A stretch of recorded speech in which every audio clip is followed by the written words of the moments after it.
Good evening, ladies and gentlemen, and welcome once again to the Fun Show here at Big TV. This is the August 10th edition of the Fun Show, and sadly, it is the final edition of the Fun Show. After something on the order of 23 years of doing the Fun Show here at Big TV, or BATV as we started it, we're wrapping it all up. And this evening, we're going to bring you a montage of the last 12 years of the Fun Show. The virus limited us to 12 years of research on things. At the beginning, I would like to mention that over the years, the major cast members of the Fun Show have been our host and mentor and leader, Michael Sallin. I've been there. I'm Arch O'Reilly.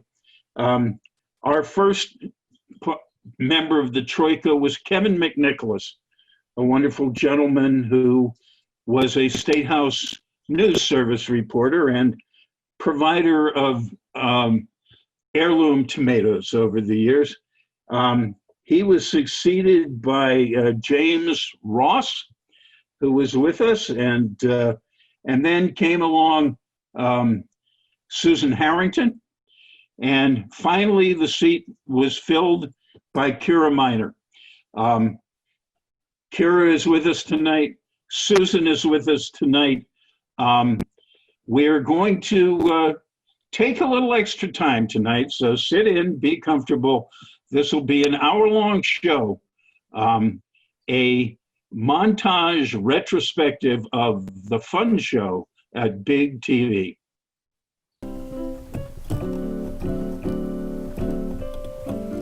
Yes, it has felt like summer. We came perilously close to a heat wave. Yeah. But you have to have 90 degrees for 3 days, and we didn't quite make it. But it's the good old summertime rolling off of Michael's fingers over there on the Kiera keyboard. Good evening, ladies and gentlemen. This is the Fun Show at Big TV. This is the July 8th edition of the Fun Show. I've worn my 4th of July regalia today. I'm Arch O'Reilly. The gentleman behind the keyboard is Michael Sallin, and sitting between us once more, I'm happy to say, is Susan Harrington. Susan Harrington. There we go. What makes it perfect? So, what's new and different? Well, it's very interesting these days. The U.S. women's soccer team won the World Cup in convincing fashion.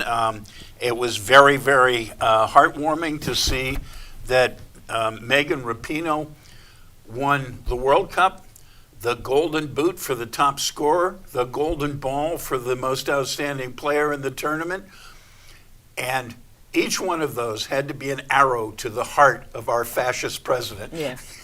I mean, this was almost like Jesse Owens at the Berlin Olympics. You asked them today, are you going to invite them to the White House? Huh? He didn't. They have been invited, but she said she's not going. No, none of them are going. Oh, good. None of them are going. He said, well, I have to think about it, he said. He said he does not represent or believe in anything that we represent or believe in. So, we had a lovely weekend, come to think of it, on the 250th anniversary of the Revolution. Yes. We commemorated the Boston Massacre. Okay. March 5th is the anniversary, 250th of the Boston Massacre. We had a lovely ceremony at the Old South Meeting House and eulogized the 5 people who were killed. I find it very ironic that 9 people were shot, 5 of them died, and it is a world-changing historical massacre. And it doesn't come up to the average school shooting these days. And I guess the only thing I can get from that is the fact that at least our ancestors had the ability to be outraged. Yeah. All right, ladies and gentlemen, it's now time for the Big TV Unrehearsed Thespian Society's presentation. If you could keep your accent down a little. Tonight. Keep my accent down? Yes, you know, I couldn't understand what you were... You could not understand me? I could not understand what you were saying. Okay. This is entitled, it doesn't have a title. It doesn't. Yeah, Dining with Adolf. Oh. Dining with Adolf. Okay. And just for the record, folks, Albert, he wrote it. Yeah, that's right. A long time ago, a woman, and you didn't want to do it a long time ago. He still doesn't. Well, I know. Okay, And you I'm the don't. waitress. Excuse me, ma'am. And this is the woman over here. And she's the We're lady. very crowded It takes this place evening. in a little restaurant. Yep. And as your waitress, I was wondering if you would be okay if we sat another person at your table. Male or female? Oh, male, about 50, well dressed and presentable. A highly unusual request. And if I have a problem? I'm certain I'll be able to move him shortly. Well, all right. May I bring you some wine to show our appreciation? That would be nice, but unnecessary. Waiter leaves now, returns with a man who looks like Adolf. And he sits. Have you decided yet, ma'am? I can't make up my mind. Just like a woman. Take the fish, fresh today. Excuse me, sir, but our fish is fresh every day. Arrogant lackey, how dare you contradict me? She was only trying to assist me. What lowly peasant with this false humility? I've been coming here for years, and I can assure you, With a bleeding heart, so you want to protect this insect? Alfredo is one of the kindest waitresses I've ever met. I'm sorry, madam, I didn't realize. What's this? Oh, sorry. If you'll follow me, sir, a table has just opened up. So servile, bowing and scraping. She's a lady. Sure, she is. For a bigger tip, she is. Most humiliating. Please leave this table. It will pass, ma'am. So now I understand. This way, sir. More juice. Well, the people who've watched us for a long time, we really have no secrets because we essentially have no filter on this show. No, you know? no. And they can't go back and piece it together. It's live. Okay. Show that we did Who Will Sing for Lena, Yes. that won our state, then our regional, then our national competition. Right. Has been invited to Florida this summer, to Venice, Florida, to the World Fest. The World Fest. Yeah. Local, regional, national, and now world. That's as high as you can go. Yeah. Congratulations. You think you'll make it way up there? We have. They've been invited. Oh, We've been invited, so we're guests, which means they put us up, they feed us. And you can Can't get any better than that. You know, you never had a It's a Nerf ball? squishy, spongy. I want you to. Spongy, I wanted spongy you to tell thing them that. that you can- I've seen it. you can throw around safely Yeah, and yeah. Safe early. You could hit someone in the head with it. now there's a write this down. I invented a word. She's just invented a word. Saferly. Saferly. Safe. That's Safe. good. I didn't know I was going to do that today, That's good. so It's very thank good. you. Yes, yes. my mic. You, saferly. Saferly. You've gone down in Yeah. etymology. What's on Excellent. this Is side? an etymology? Entomology is bugs, right? Etymology is words. Well we do- done. I always Okay. confuse those, but there again, they're only a letter off. No, and you know what? The fact that you knew either of those is impressive, Arch. What do I like, I'll tell you, I like that guy from New York. I don't care. Which one? Yeah, I like Bloomberg. That's what everyone got really excited when he threw his hat Ladies in and the ring. gentlemen, just a footnote for those of you I know. who are not familiar with this program. Don't believe that Michael believes anything he says. That's just a general rule. He's a hardcore Democrat over here who's a This- principal of schools and Wait a fought for minute. all kinds of rights. But The addition to our panel tonight is Erica Curcio. Hello. And Curcio. Yes. Excellent. Curcio, yes. Very nice. I took lessons on I trying was to like, Yeah. I feel like he must have practiced that before did. he just went for it. You betcha. I'm impressed. I'm one of the things I hate doing. what'd you say? I was saying I couldn't hear anything. Well, he's talking, she's talking, you started to talk. And I was playing. Yes. All right, now I'm stopping. Are you sure? Okay. You can contain No, yourself today. well, yeah. Because you gotta seem let like them out know of that control we have, on today. this show, we have music too. Okay. besides everything else. So you wanted to do it all at once. So we were All all at once, talking at the everything. same time, and you were Yeah. playing Now to you see if the talk. audience could keep All up. right, And there's okay. people there I'll count to watching you. 3 and everybody You say their better best start line showing what a great simultaneously. I have nothing. I'm just going to embarrass myself. We're hoping that the folks over at Goddard House there in the living room are tuning in and watching. They're and, reading. They're our and prime audience. We're going to have Erica give you an update later in the show. All eating as to what's going on. popcorn. How many people are we usually looking at as our... Over there. Maybe like 3 to 4. We got a lot of people there. Hey, Hi, But some of everybody. them probably watch from their rooms, so yes, so hi. And we- I do want to say something. So I had made a comment on how when we did Sweeney Todd, which is one of my favorites. oh really? Yeah, I love. I think it's just because of these two or three songs in it that I love. I said to him, Bill, you cast after they had cast the show. We had 150 people audition for this show. It was amazing. Wow, I mentioned Sweeney to people and they give me blank looks. Yeah. So 150 people showed up over 2 days to audition for this show. I'm sorry, but when we did Into the Woods, we did Into the Woods, we had about almost 100-something people. Now, this was at Footlight? This is the Footlight Club. We did Sweeney Okay. Todd a while ago, and we did Into the Woods. Okay. So we did Into the Woods, and if it was Into the Woods, we had 150 people. So I said to him, I had a question. He says, yeah, after the show was cast, I said, you cast Derek Jackson. Yeah. I said, as Milky White. So he says, yeah.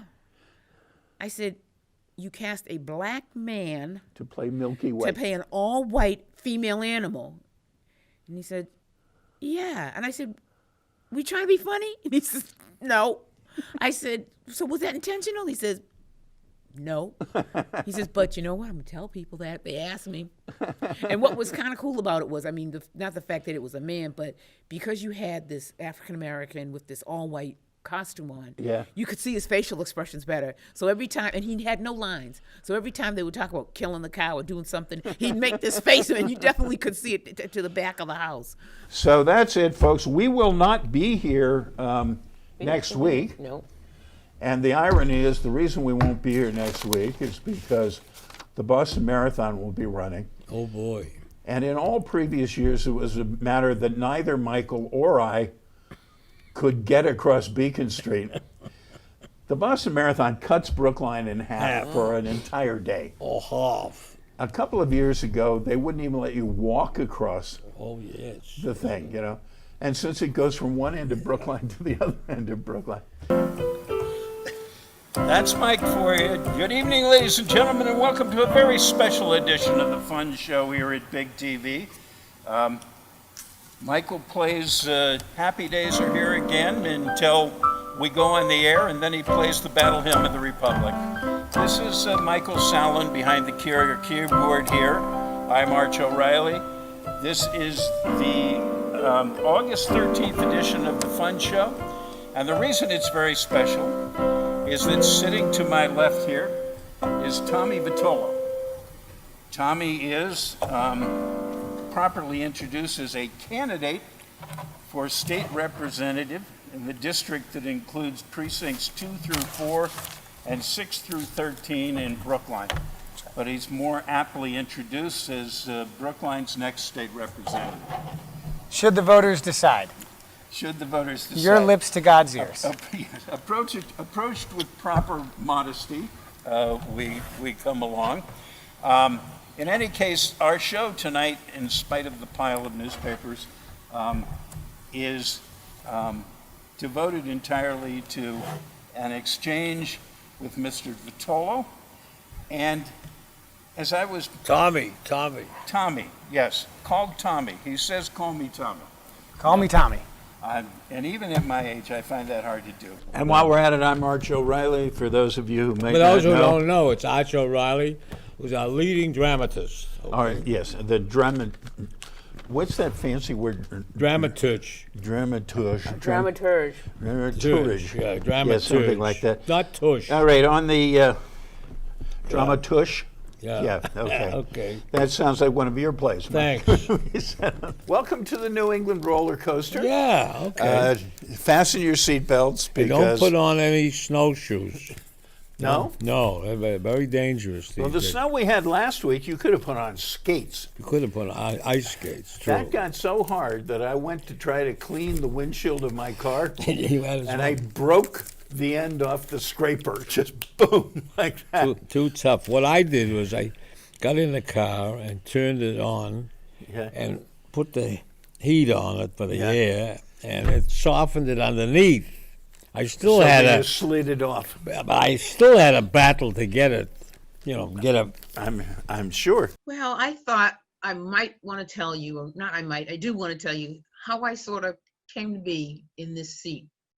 I started out taking a class through the Brookline Adult Ed Center, and I was in the booth for quite a while. And then James moved aside, and I got dragged in front of the camera. But I thought I had some, I belonged to Toastmasters International, and I thought this is a great venue, a great platform to give some Toastmasters an opportunity to practice their skills and for me to get off camera for a bit. And I proceeded to try to bring in some of my Toastmasters friends and club mates. And that's where we got the dear Kiera. And she not only came to visit, but she came and stayed. So that was good because that allowed me to step back and work on some of my theater things and not feel like I was abandoning the guys too much. And then our Kiera decided she had other things in life to do, and I stepped back in. So it wasn't like I just shoved her aside. She sort of put herself aside. I have to say that coming weekly was very interesting. And 3 episodes that I found particularly interesting to me were a June 10th, a June 24th, and a February 3rd.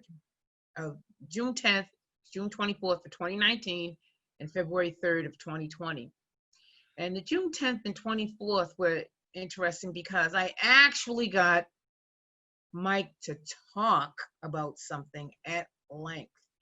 And for those of you who don't know, he was a young child.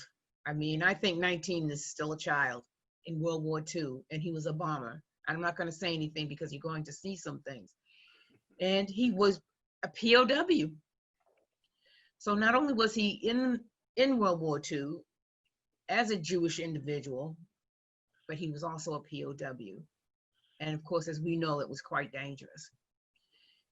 So 2 of the episodes were I asked a lot of questions. He actually gave me a chance to talk, but that's because he didn't realize we were on camera, but you'll see. And then the other episode was my sister's husband of 50 years. His father, his late father, was also in World War II, as was our father. But his father, unlike our father, was a prisoner of war as well. He was part of the 333rd Battalion, known as the Wereth 11th, because what happened to these gentlemen, or 11 of the battalion, is they were slaughtered. They were massacred by the Nazis. And my brother-in-law wasn't, but his father wasn't. Therefore, I wouldn't have had a brother-in-law, and then my sister wouldn't have had a husband and the kids and blah, blah.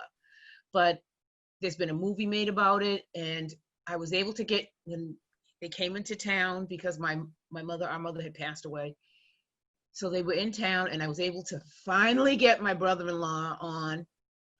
And as my sister said, it somehow, to her mind, it became the Robert Deshay Show. But he enjoyed himself, and I was thrilled and appreciative and thankful that I had that opportunity to get him on there and to talk about his dad to someone who had been through somewhat similar experience. So thank you, BATV, now Big TV, for letting me be a part of this show. Joining us this evening is Robert Deshay. Robert comes to us because he is Susan Harrington's brother-in-law. Yes. And we had an occasion to meet him at a quite lovely and appropriate service for Susan's mother, who we told you last week had left us. She didn't really leave me because she didn't know me, but in any case. And we got to talking about the fact that Robert's father was with the 333 Field Artillery Unit in Vereth, Belgium. Mm-hmm. Is that pronounced correctly? Or Wherewith. Wherewith, as in wherewithal, right? Wherewith, Belgium. This was during the Battle of the Bulge, December 1944, and his father's battery, there were 5 batteries in total, or 4 batteries in total? Yeah, 4. His battery was ordered to stay behind while the other batteries were told to withdraw. And they stayed behind basically to give fire support to other troops that were withdrawing from the Battle of the Bulge. Unfortunately, their service battery ran into the SS, and 11 of them were simply massacred in the fields.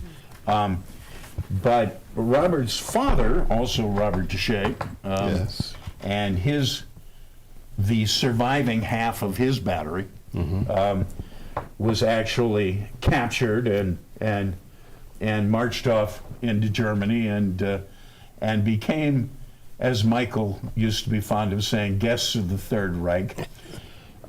You've heard some stories from Michael's experiences as a guest of the Reich and the difficulty of being a Jewish guest of the Third Reich. And Robert's stories are of the unique and equally unfortunate of being an African-American guest of the Third Reich. So we're expecting that Michael and Robert will trade reminiscences and stories across the generation. He found a particular guard who was intrigued with his ethnicity and his complexion. My father's the same, I am the same complexion as my father. And there was this one particular guard who would come, well, when he first met my father, he came over and he was checking to see if it came off. Yes, to see if he was, as we were talking before, a special night fighter and ethnically engineered or genetically engineered secret weapon. Exactly, precisely. And when it didn't, come up, then he was intrigued to the point where he would sneak an egg to my father every few days. And that's one of the things that helped. Kept him alive, probably. Right. I mean, my father was very appreciative of that. Why not? And he was appreciative, my father was appreciative of the compassion that he received in that not so compassionate environment. Did he remain, just curiously, did he remain fond or unfond of eggs the rest of his life? Oh no, he was quite fond of, yes. He was fond of eggs? Yeah, he was quite fond of eggs. So when they shot you down in Romania, you had obviously you had a parachute on, and so how far did you fall? I was about 21,000 feet when. 21,000 feet? Yes. Whoa.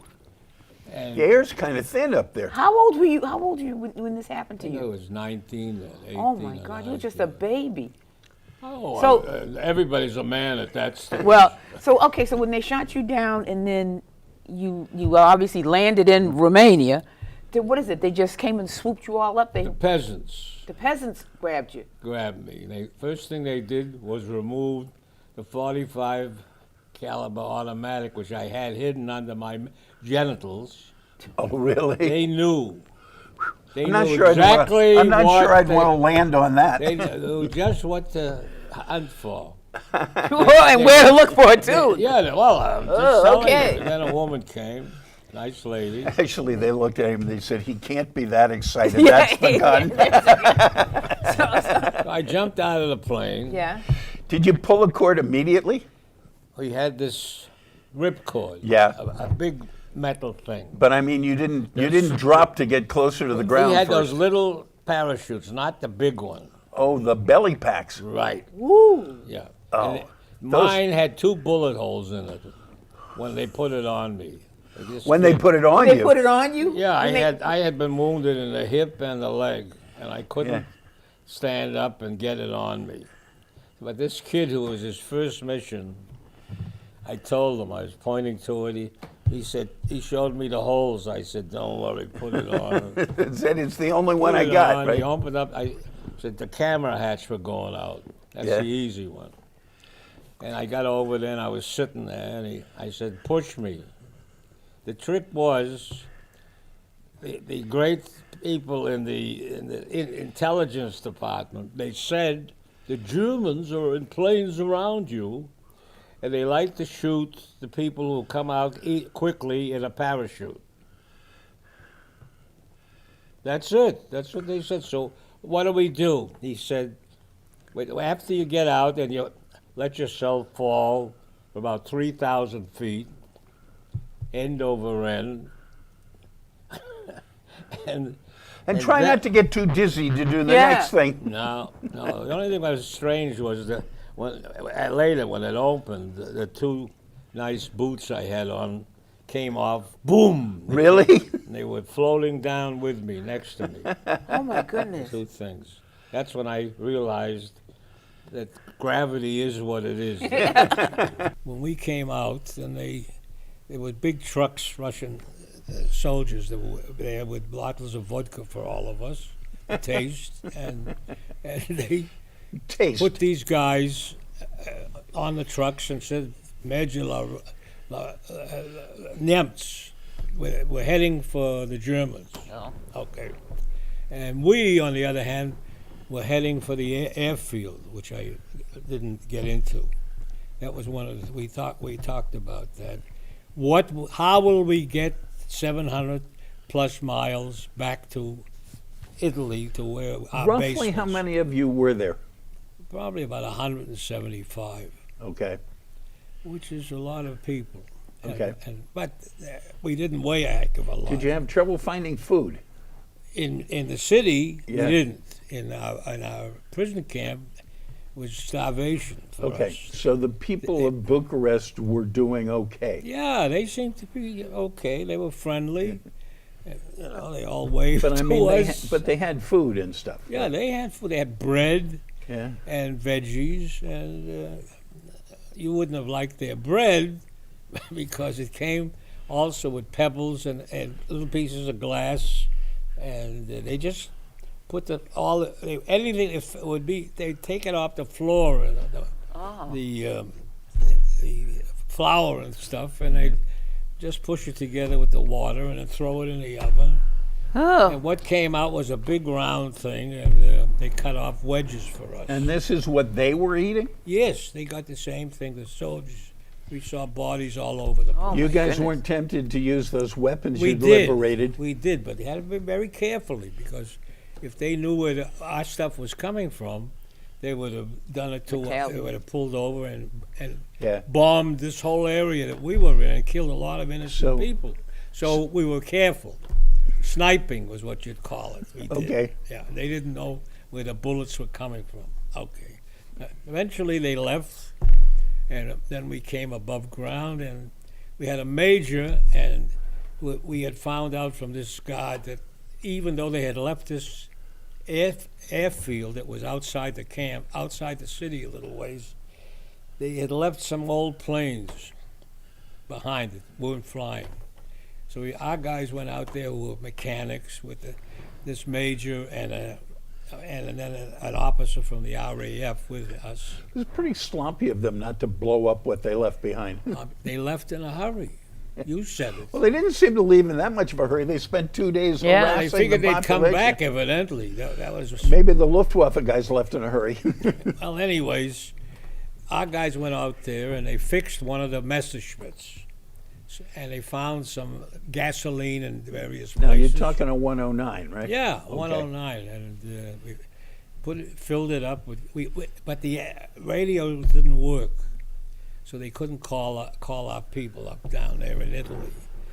And the idea was they would fly at about 50 feet above the ground, because They didn't want The to be shot down Germans, by their own guys. They were flying through all this German part of the country. It had been taken over by the Germans all the way into Italy, northern Italy. Anyways, they got there. So I don't know how they got there, but they got there. They crash landed at one of our bases. They told them the whole story about us. And Clark, the general, decided, and we had given them the idea that some of our bombers, 3 of our bombers, could do everybody. We'd get them all, crank them all in, take all the guns and equipment off the plane, anything that would save on weight. And what they did, and they came up. I don't know how they got. That's also something that's unexplained. How they were able to fly back with these, and then I thought of something. How they could get back without them getting shot down on the way up to us. They had the flyers from Tuskegee. Okay. Who were flying long range. It was a long range The fighter. Red Tails. I forget the name of them. Yeah. Anyways, these guys flew a cover for the bombers empty, and they came to us and they landed on our air base. And with the major, then we somehow got rid of everything we had and got on these 3 planes and headed back. But we had to do the same thing, fly through German territory very low. But we had some cover from these planes that were with us. And they were good. They were good guys, and we had flown with them before. So we knew them, and they were stand-up people. Ted Johnson, at 95, he was a Tuskegee Airman. Yes. Yeah, I met him. Did you meet him? There are a few left, but he was probably one of the most traveled and well known of the. He was one of the spokesmen over the decades for the Tuskegee Airmen. Yeah, what was it? Where did you meet him? I met him. Well, I first saw his plane probably flying about 200 feet from our bomber. Yeah. We didn't know they were coming. The Tuskegee. The Red Tails. Yes, the Red Tails. And he had a good laugh when I was talking to him about this. That's all. He got shot down, and he was in a prison camp too. Oh. Yeah. And but he made it home. I don't know. The Germans would absolutely. Extra horrible.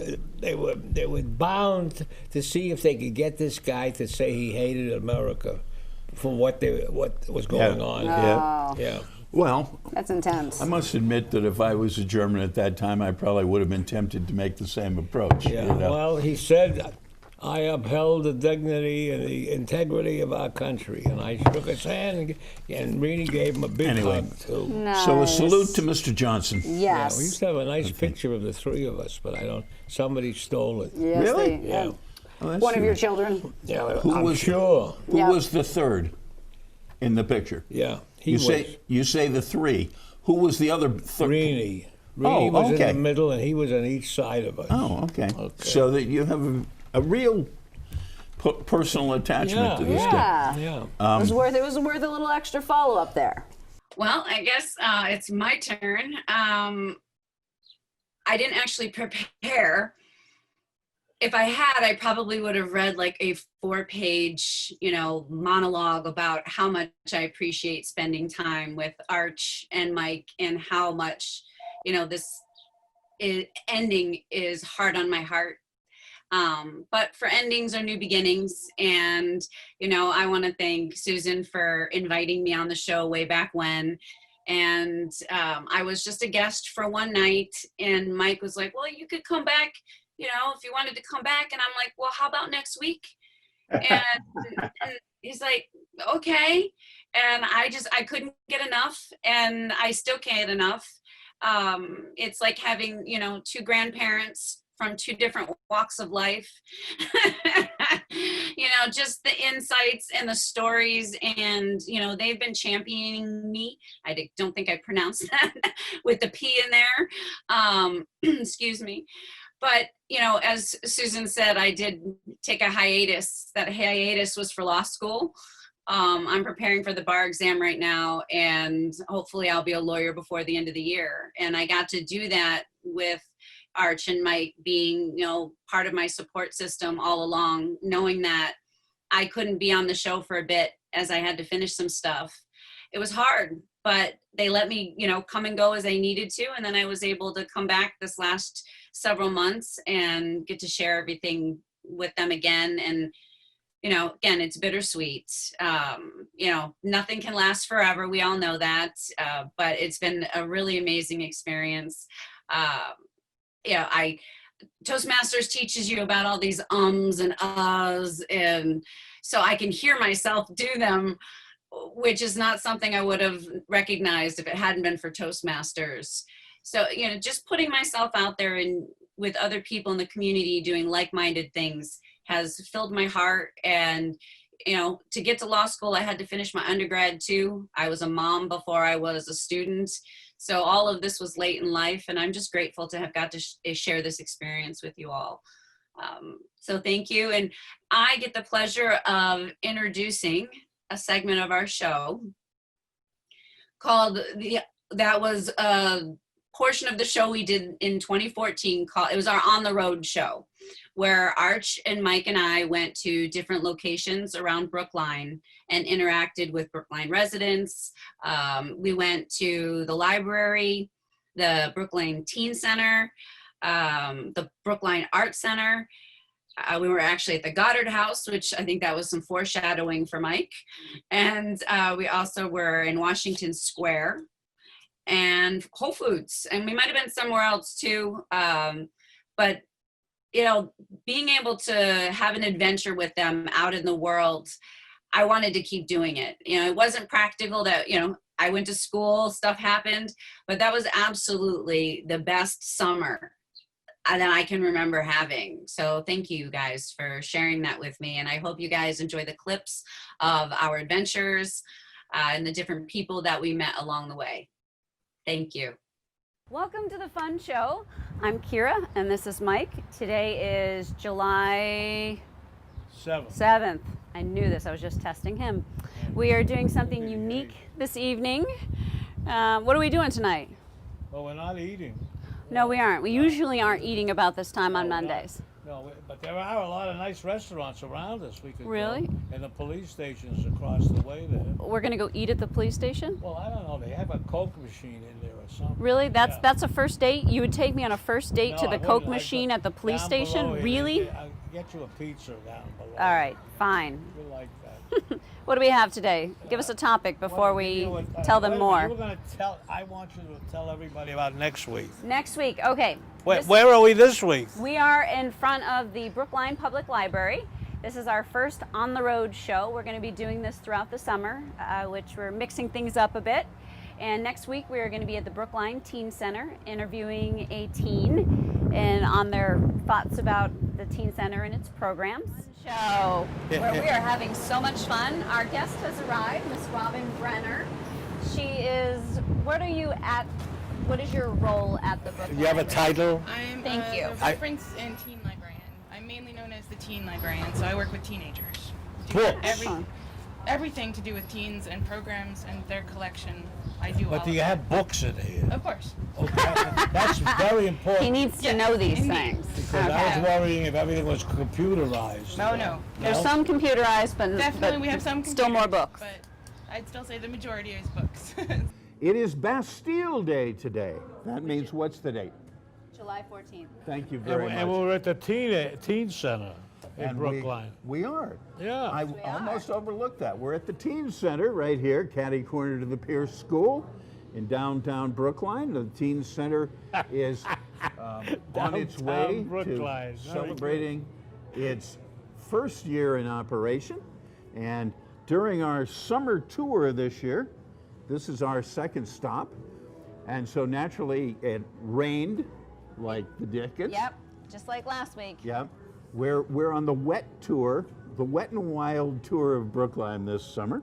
Joined, I am proud to say, by Evan Legere, who has been an active member and participant of the Teen Center ever since its opening last September.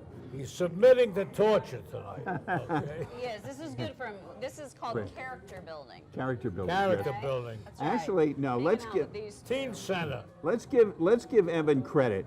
He's been sitting just off camera through the whole first half of Suffering, this I show, might say. and Suffering he's off still camera. he's still here. He's a brave young man. He is. Welcome back, everybody. We are here at the Brookline Arts Center, which is a nonprofit arts education program operating out of a former Brookline firehouse on Monmouth Street. It was started 50 years ago in 1964 as a parents' cooperative for children's arts education by Mim and Barney Berliner. Excellent. Today, in addition to inspiring extensive and beautiful renovation of the firehouse and surrounding grounds, it offers visual arts classes at all levels, studio and exhibition space. It is also an outlet for artists to sell their work and has hosted innumerable functions for community organizations and private parties. Today we are interviewing Carl Mastandrea. All right, the executive director, and we're going to ask him a few questions. Good morning, ladies and gentlemen, and welcome once again to the Fun Show. This is the August 4th edition of our summer road show, our on-the-road edition live shows from around Brookline. I'm sitting on a sidewalk tonight. We're coming to you tonight from Beacon and Washington Street in Washington Square, which we hope that you can hear us because Washington Square is Brookline's third busiest and most productive commercial area on things. So Lots of runners. we're sitting out here and we will have a very interesting guest after the break. In the meantime, let me introduce you to our usual gang of miscreants here. Michael Sallin, our producer. O'Reilly. I'm introducing him. He's introducing me. We're in good shape. Miscreant one, All right, miscreant 1, 2, 3. Kiera Minor. Kiera Minor. Okay. Thanks, guys. Are you Thank re- you. I'm know how- miscreant number Yeah, 3. you look like Kiera. That's We good. always All right. introduce our plays during the Okay. regular season as the Unrehearsed Thespian Society. Well, that represents our entire show, totally unrehearsed. Well, if you're listening to television, turn to channel 3. All right. I would like to welcome our guest and gracious host for today, Ms. Shulan Chang, the owner and proprietor of Fast Frames at the corner. The 3 miscreants. Yes, Miscreants. we That's are good 3 too. miscreants. Fast Frame has long been one of the iconic anchor businesses of Washington Square. And from my understanding, Shulan's energy and the moving force, if that's the best way to say it, Arch, right? Okay. Behind the growth of Washington Square. Oh, I wouldn't say that. Oh, I That's- think so. That's a huge exaggeration. The but association yeah, in the any Washington, yeah, exactly. The Washington Square Association, which replaced the Washington Square Merchants Merchants Association. Merchants Association. Yeah. I So, remember that. tell us about the association.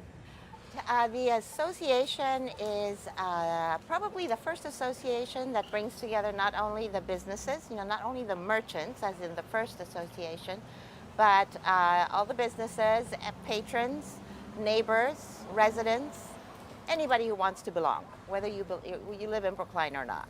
It's just a way to bring people together because one aspect of this square is the fact that, for example, for my frame shop, over 30% of my clients come from outside of Brookline. They come from Newton, Wellesley, JP, Boston, Lincoln, Very Cape good. Cod, everywhere. Yeah. So why create borders, open it up. Ladies and gentlemen, and welcome back to the Fun Show. Wow. Our summer on the road series People are crying. has brought us tonight, August 11th, Very good. to the Goddard House. We're down here on Chestnut Street near Jamaica Pond in that corner of Brookline at the quite beautiful Goddard House. Very beautiful. And we're sitting in the gazebo outside. And, Which is beautiful. And Very Great charming. plants. we're all Yep. crunched in here. And so I'm cozy. Here- I'm not here. crunched. here's our producer. Sorry, famous. continue. Here's our producer and host, Yeah, Michael Sallin. And I'm going to make that another movie. Yeah. I'm going to make a movie of this. You're going to make a movie. You're A going to movie? make Death Wish Death 17. Wish 17. Oh, my You got goodness. it. All right. And this is Arch O'Reilly. I am, Yes, yes. you Malcolm are. Golan That's is right. dead. No. Okay. And that's we it. have Kiera Minor here. That's me. Back in her, Wait a actually, minute, you Arch we're O'Reilly? not seated in the same order in any of the Any shows show. that we've No, done we this never. summer. No. This is why this is a moving experience. Exactly. We've been going on here. I'll have to work on that in the future. Yes. Good. But Ginny, please tell us Anything. anything. We'll take whatever you got. I guess I'll start from the beginning. A good place. A very good place to start. Okay. And If Goddard you need to House- take a breath, it's okay. You can stop for a second. Okay. Yeah, right. Goddard House has been around for a long time. We've been here in the Greater Point neighborhood for 18 years. So which have is I. I've been around. amazing, and the time has gone by so fast. And I actually started working here when the doors opened to Wow. Goddard House. And for many people who might be watching the show this evening, some folks will remember that this was the site of the old Brookline Hospital. And in fact, some of the people who live at Goddard House gave birth to their children at the hospital that predated Wow. our community. My father worked on putting this building together. I'm serious. Yeah. He was an electrician. Yeah. Which building? This one or This the is the hospital? hospital. Hospital. Was there air conditioning here when you first came? Yeah. Oh, okay. You're getting a lot of air tonight. Okay. Go ahead. Matilda Goddard started a home for Right. for indigent women when? Much farther back than 20 years ago. In fact, Goddard House began, was started by Matilda Goddard and a group of other philanthropists, wealthy people in Boston, in 1849. That's what I wanted to hear. 1849. Wow. 1849. Here You didn't on tell this about Kiera. really nice deck in front of the Whole Foods here at St. Mary's. And it's a lovely place. We're out. You can stroll by. People have stopped and said hello. This is Michael Sallin, our producer and maestro. And oh, he's looking very distinguished at the moment. Head up, shoulders back. This is Kiera Minor, our on-the-road producer. And I'm Arch O'Reilly still. I haven't thought of a better thing to be yet, so You couldn't be I'm anything still better. here. Also Oh, a thank director, you very much. You're also the best and Arch a- O'Reilly I know. actor, and Oh, unfortunately, I can't say that because my father was Archer O'Reilly and my son is Archer O'Reilly. but you gotta we gotta thank Kiera for those nice framed tab pictures. Yes, we had a lovely article that we really liked in the Tab. Ran 2 pages in the Tab about 10 days ago or so, and it actually had photographs of me that I didn't mind. You look pretty good, I thought. All that vanity. And Kiera Kiera actually printed them up and put them in nice little frames and gave them. So we have a memento. Thoughtful like of that. things. You're thoughtful, yes. You're very, very nice about things. Whole Foods at St. Mary's, and we are joined by Nicole Serino, who holds the unique and interesting title of in-store educator. The very existence of her job indicates the unusual nature of Whole Foods' business model. Nicole, can you tell us something about your special offerings? The in-store educator position, when I found out about it, I actually couldn't believe that it was a real job. I was like, so you're going to pay me to study things that I'm interested in, hang out with team members, and train them on those things. So it's really a dream come true kind of job for me. And what I do, you know, the usual policy trainings, day one orientation, getting people acclimated to the company. But I also do a lot of on-the-floor product information where I'll be like, hey guys, have you tried, you know, this company, this brand, this product? Open it up for them, let them taste it, let them talk about it, and it really helps them build their skills of how to talk to customers about those products. So here we are, the current cast of the Fun Show. We're missing Michael, and of course, without Michael, there would be no Fun Show. We think it was about 1997 that Michael and I and Dan and a sort of cast of players started the fun show in a studio down across the street from the ski market down towards BU. And in those days, we were doing actual full-blown props, costumes, productions. We actually had a green screen with rolling surf for one play and other things. And that went very well for a little while. And then they wanted that fully functional studio to start their local origination sports show down there. So we were given a different studio, which was a closet considerably smaller than the room that any of us are sitting in at the moment, particularly Susan's room, which seems to be the entire Boston habit. But literally there were three of us at a table with a camera. We couldn't fit a cameraman anymore. So it was a perpetual 3-shot in a closet there. Eventually, the BATV, Brookline Access Television, moved to the Lincoln School, and we made a studio out of a classroom. And we had, the Lincoln School has been a useful building to the town of Brookline in that it has filled in for about 5 different schools that were being rebuilt. It fit in for a while as the police department and et cetera. Well, during our show, one day we were doing a live show, Monday night, as always, and the police were practicing SWAT entry techniques in the classroom directly below us, which meant that every few minutes there would be 2 or 3 fat flashbang grenades go off in the middle of the live show. After the Lincoln School, we moved to our current home, but not our current studio. So over approximately 23 years, the Fun Show has come from 5 different studios in 3 different buildings over the years. Unfortunately, the archives that we could access, be good if my tongue didn't get in the way of my eye teeth and prevent me from seeing what I was saying, but the shows we could access only go back to December of 2012. And so I do not have any pictures of Kevin McNicholas. Take my word, he was a great guy. 2012, our 3rd member was still James Ross. Somewhere early in 2013, Susan arrived. We've had a lot of fun.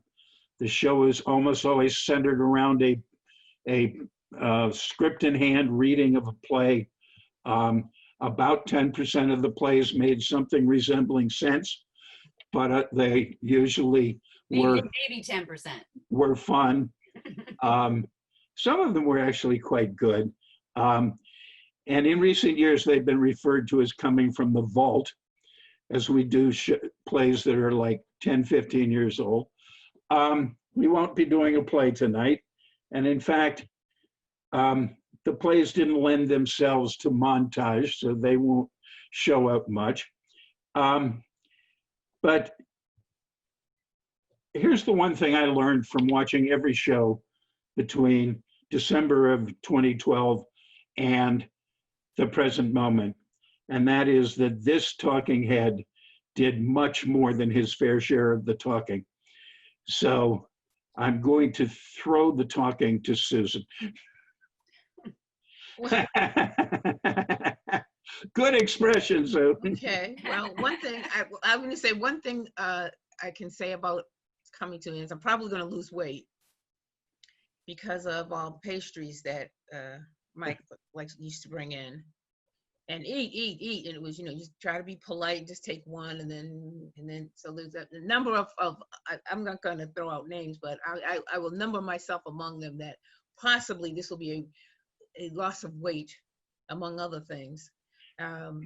He's a very interesting character, and as was Irene, and she was never on camera.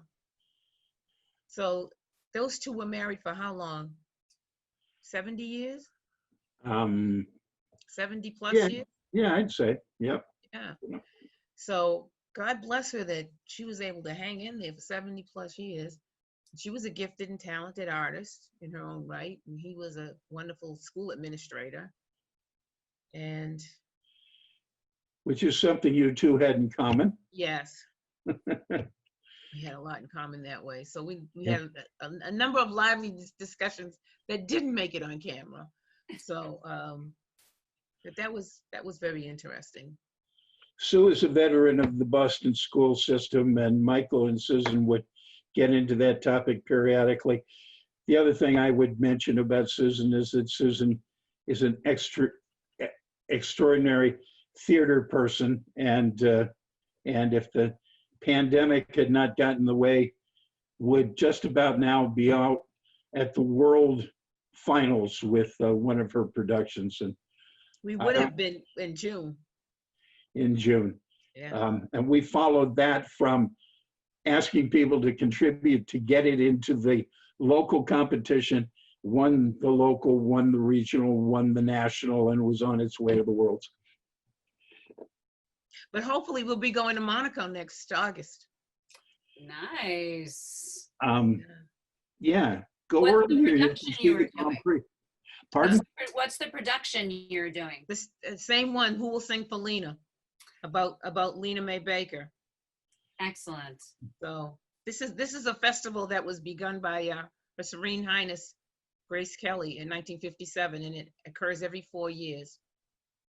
Excellent. Sort of like the Olympics of community theater, Very cool. if you think of it that way. When Kiera came along, I did recognize her story, that she came in with enthusiasm, and I think Michael sort of routinely said, "Oh, you should come back sometime." And she did in fact say, "Well, how about next week? And how about the week after that? And how about the week after that?" And it actually was Kiera, to the best of my knowledge, who dreamed up the On the Road series and basically produced all on the Road series and did the research week by week. And so every intelligent question that we asked during the On the Road series, I ask you to please attribute to Kiera. I think you're giving me too much credit, but thank you. No, not at all. Anyway, the other interesting feature of our program over the years has been Michael hunting between the whites and the black keys on his various keyboards in the attempt to find a tune. And if you watch the montage, you will watch how that played out over time. And he had an old keyboard that had been kicking around his house, was there. And somewhere along in 2013 or 14, somewhere back there, Kiera arrived with a brand new keyboard. And the keyboard ever after then was referred to the Kiera keyboard. And originally, in sort of just letting stale comments run, it was referred to as the Kiera Memorial Keyboard. And Kiera took some serious exception to that. Thank you. As I believe memorial refers to someone who is no longer living. And considering I was still alive, and that keyboard was just to replace the one that had actually died. So I guess, it could be a memorial keyboard, but you would need to put like a comma in there somewhere. So it, you could break up Kiera and memorial into separate sections. Do I look like Victor Borga? The Kiera Memorial Keyboard. Yes. Remember Victor Borga? Anybody here remember? Yes, I remember him. Good. Huh? Kiera's too young. Kiera's too young. Victor That's why, Borga. that's why I kept coming on the show, though, was because you regularly educated me about things I had no idea about from one end to the other. And it was so funny to watch you look at me like you felt sorry for me. All this lack of knowledge and understanding about the world and history and politics. And so I'm like, I've got to stay on this show so I can get myself educated. And so, I now review the news daily. I am in the know. I mean, these days you can't really not review the You're news daily. keeping up with your necrologies, Kiera? I'm honestly, I don't, oh, I guess I probably shouldn't say that on camera. When I check the news each day, Yeah. there's a lot of older white men passing on. And as that Well, happens, that's only fitting these days, right? and as that happens, certain people that are in positions of power who might be taking advantage of those positions naturally are no longer going to be in power because the life cycle's ended. And more of that is changing. And so I am, I shouldn't be looking forward to that kind of thing because that's morbid. And unfortunately, I'm not on social media, so I won't get hate mail about it. But ultimately, I am really looking forward to the world as we are currently living in it changing to something much more colorful and broad and accepting and open. And, I will try to do what I can as an attorney, as a human being, as a leader, as a voice to bring as much change in that area as I can. Because right now what we're seeing hurts. And I don't know that I would have been as connected to it if we didn't do this, weekly. Everyone's like, what's the fun show? I was like, well, it's a current event show where we read a play somewhere in the middle that doesn't quite make any sense. But which usually has no relationship to current. Yes, not exactly. It is, and they usually have an element of politics to them, those plays. We should say that most of the plays have an element of politics to them, which actually is an interesting montage. So what I found interesting was the volume of notes that Mike would come in with, and the newspapers that he would have these articles that he'd cut and clip, and he'd toss them at you. What do you think about this? And what do you think about that? And before you could kind of read it, he threw another one at you. What do you think about this? And I'm going, well, let me finish this first one, and let me see what's going on. And it would be from the New York Times or some other paper that I would not have access to, but he went through, I think, the yellow legal pads more than possibly a law firm. Agreed. All the that he took, and all the newspapers he read. Well, Kiera, if you need any legal pads, you know where you can get them. He hasn't quite given that up, let me say. When I was speaking to him today, he gave me 5 or 6 things that he clipped for today's show, and I let them pass. It is true that he would come in. There were 2 things he would do in preparation for the show that were fun. He'd bring in this huge pile of clippings. It always looked like our table was full of them, but that always was a very small part. It's what we couldn't get out of the green room without that ended up there. And it's true. He had spent a week or 2 clipping them all out, and he really wanted us to read them all in the 15 minutes that we had before the show. But he still wanted us to do the play. And the unrehearsed play, yes. And the other thing he did is he'd sit down at the keyboard and he'd pick out and practice 3 or 4 songs. And years ago, I sort of gave up in recent years, but years ago, we'd pick out a particular song for the time of the year, the season, the closest holiday, et cetera, et cetera. And he'd sit there and he'd practice it, and then we'd go on the air and we'd turn to Michael to play something, and he'd play something entirely different that he had not rehearsed. And it was consistent. He almost never played what we rehearsed, but he had a fun time. And when he moved to Goddard House, after we all collectively lost Renee, it's hard to say that you lost somebody who you didn't really personally know. Of course, I did, but when we lost Renee and Michael moved to Goddard House, it really did the show a boon, because we acquired a whole new audience. And Michael would go home, and the next day he'd get a lot of critiques on the show from the folks over at Goddard House, which we really liked. I don't know how we're running for time at the moment, but It is interesting that both of the women on this screen at the moment both arrived at the fun show from Toastmasters. And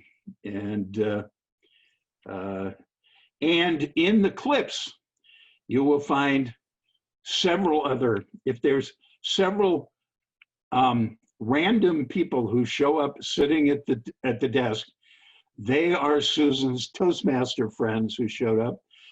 Remember the gentleman who brought his dog? Yes, that was Rabbi. Rick Weiner. Yes, Right. Rabbi Oh Weiner. yes, I Rabbi forgot. Rick Weiner. He was our district director. Yes. Yep. Well, there's two things to notice. The dog in his lap through the entire show, and he is a virtual professional musician. Yes. And the look on his face while watching Michael play is one of our classics, and it will be in the montage. Oh, I have to tell Rick that. All right. So. Well, that actually reminds me of the episodes where I would have had Olive with me on the show. So there would have been a number of episodes. I'm going to actually grab her so everyone can get a current view of Olive. So just one second. Okay. You've now reminded me that I didn't get Kira's dog into the thing. Yes, she did in fact come on a number of shows, and I don't remember picking a clip of her, so I'm glad you did that. She arrived about the size of your hand. Yep. Originally. Yep. In a traveling box, and she joined you. Somehow that seemed more to fit in more of it than the rabbi's dog did. Well, I remember that, I had to apologize to Olive when you kicked her off the show. That was a big moment for the two of us. We had to talk about how she was distracting and taking away from my person. And she was like stealing the show. And so I was like, I'm sorry, I can't bring you anymore. Arch said that you're stealing the show. So, okay. And so I had to grow up. So thanks, Arch. So have you ever forgiven me, little dog? She has, because you were right. I was too focused on her and I wasn't as engaged. So it was a really good observation. That's what makes you a fabulous director.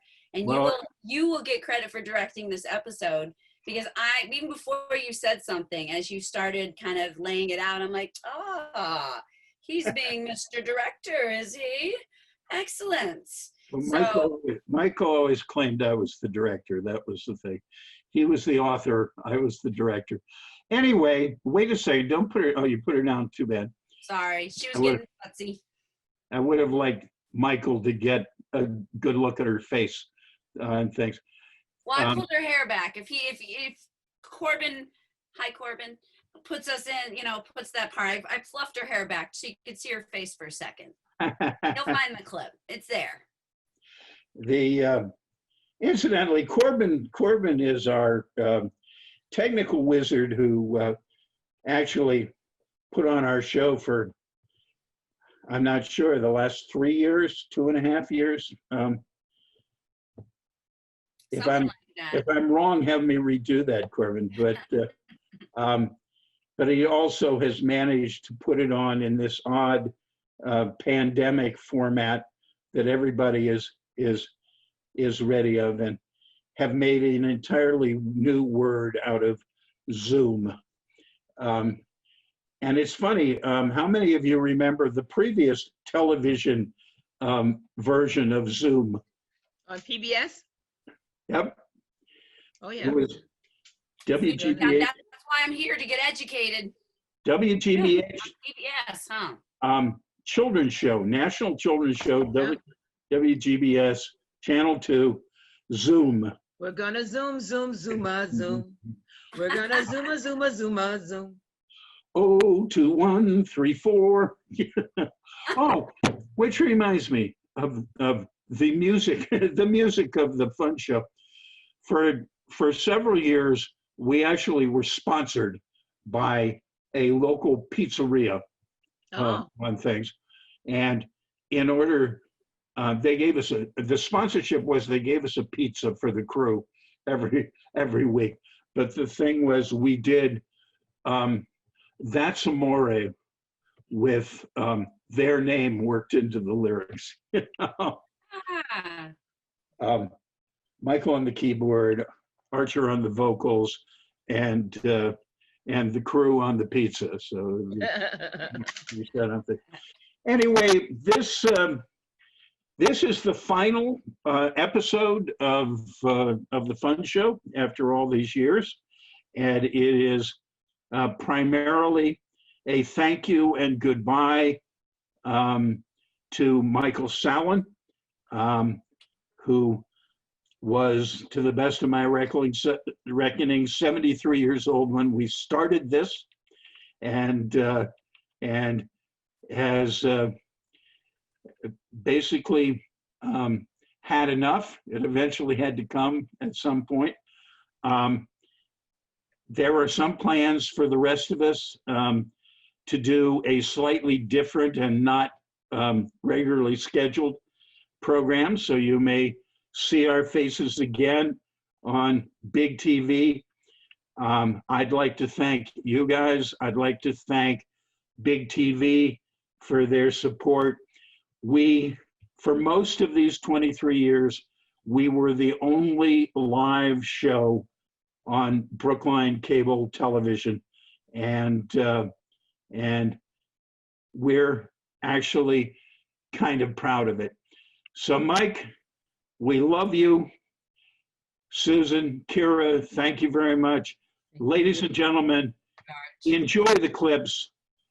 This is the Fun Show signing off from Big TV.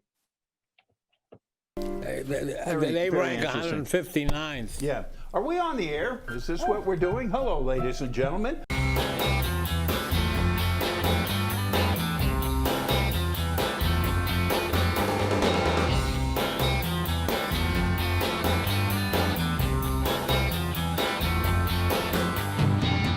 And that is the Kiera keyboard. That's the Kiera. Yes. All I did was buy a keyboard for usage. And so I did not know it was going to be memorialized to me. No, I didn't say memorialized. Oh, you didn't? Just said Kiera keyboard. Gotcha. And you got 2 bars of music out of it. So. Fair enough. Here's your song.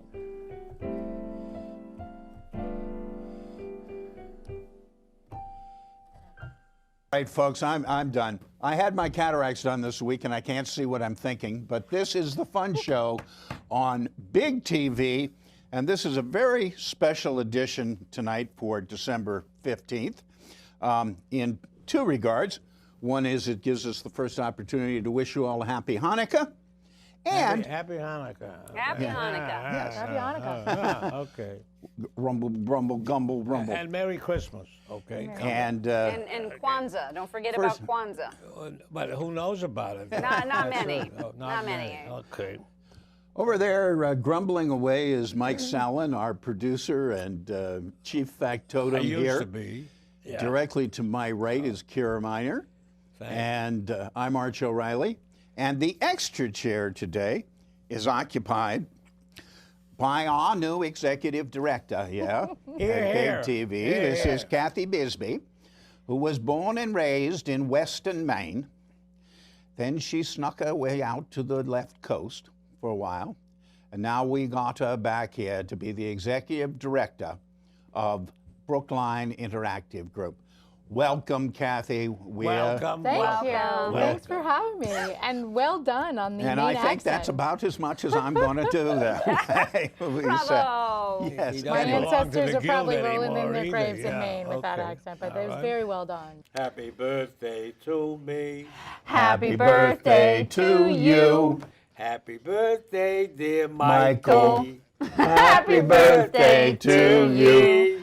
You're 39, is that what you told me? Jack Kelly told me I was Excellent. 39. Right. This is Michael's 39th birthday. Yep, 39th birthday. 39th Excellent. birthday. Actually, it's more like your 50th, 39th birthday or something. I wouldn't cut any straw on In that. other words, what you're saying is cut it out. Yeah, okay. Getting a all little right.